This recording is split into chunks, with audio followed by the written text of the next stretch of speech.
Alors c'est vrai que la crise du Covid-19 a été une crise difficile à surmonter et d'ailleurs nous sommes encore en plein dans la gestion de cette crise. Pour autant, ce que cette crise a démontré dans sa première phase, c'est à la fois l'extrême réactivité des professionnels de santé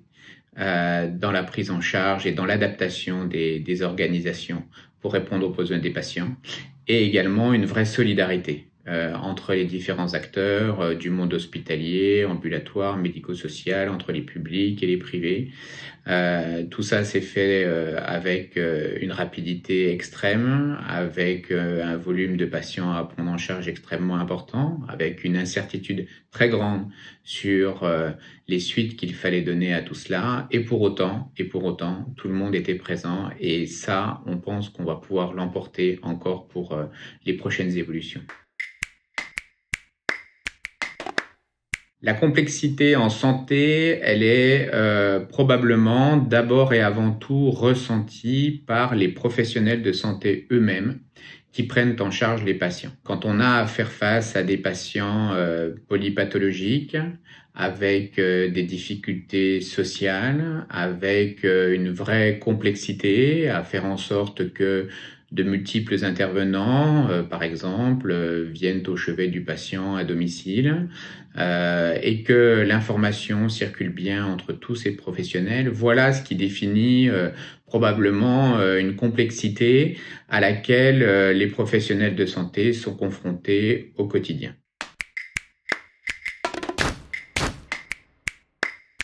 Ce qui met probablement le plus en difficulté les professionnels de santé dans la prise en charge des patients, c'est d'une part le manque de temps face à la demande et la multiplicité effectivement des patients à prendre en charge fait que la contrainte de temps est plus forte quand vous avez affaire à un patient qui, lui, au regard de ses besoins, demande beaucoup plus de temps et beaucoup plus d'attention. Donc il est difficile pour les professionnels de santé de se coordonner dans ce contexte-là. Et puis peut-être le deuxième frein, c'est celui des outils qui permettent de partager l'information entre les différents professionnels. L'absence ou en tout cas le manque de développement de ces outils aujourd'hui fait que on perd une fois de plus du temps et on perd également les moyens de prendre en charge ces patients complexes dans toutes ces dimensions au moment où il le faut et des fois sur des durées qui sont assez longues.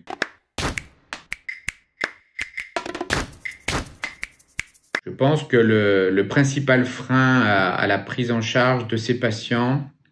c'est la capacité de tous les acteurs à bien cerner collectivement les besoins de ces patients. Les besoins de ces patients sont, comme on dit, multidimensionnels. Il y a le soin, il y a aussi, je l'indiquais, les aspects sociaux ou médico-sociaux. Et comme dans certaines pathologies où les patients se réunissent en réunion pluridisciplinaire pour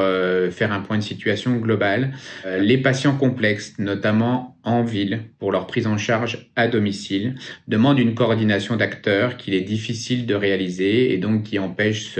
cet état des lieux global et donc après la mise en place de plans personnalisés de prise en charge qui permettent d'appréhender correctement cette complexité. Un dispositif d'appui à la coordination, comme son nom l'indique, il appuie des professionnels, d'abord et avant tout, dans leur tâche justement de coordination pour assurer la prise en charge des patients complexes. Quand on a plusieurs dimensions à prendre en compte, il faut qu'on soit plusieurs acteurs et le dispositif d'appui à la coordination, il doit favoriser l'échange entre ces différents acteurs. Donc son but d'abord et avant tout à ce dispositif, c'est de faire en sorte qu'au bénéfice de ces patients dont la prise en charge est complexe, l'ensemble des professionnels de santé puissent trouver le temps de se réunir, de partager sur la situation du patient, d'échanger des informations et de mettre en place des plans personnalisés qui, dans le temps, viseront à prendre en charge correctement ces patients dits complexes. Les dispositifs d'appui à la coordination, ils auront vocation à faire en sorte que les professionnels qui auront besoin d'y avoir recours puissent le faire de manière simple. Aujourd'hui, il existe plusieurs fonctions d'appui pour les professionnels de santé libéraux, soit qui sont mal connus, soit qui sont mal maîtrisés, soit qui ne sont pas du tout actionnés par les professionnels de santé. Le dispositif d'appui à la coordination, lui, il aura pour objet d'unifier l'ensemble de ces dispositifs d'appui, de les rendre lisibles pour les professionnels de santé libéraux et ainsi d'être mieux utilisés au profit des patients.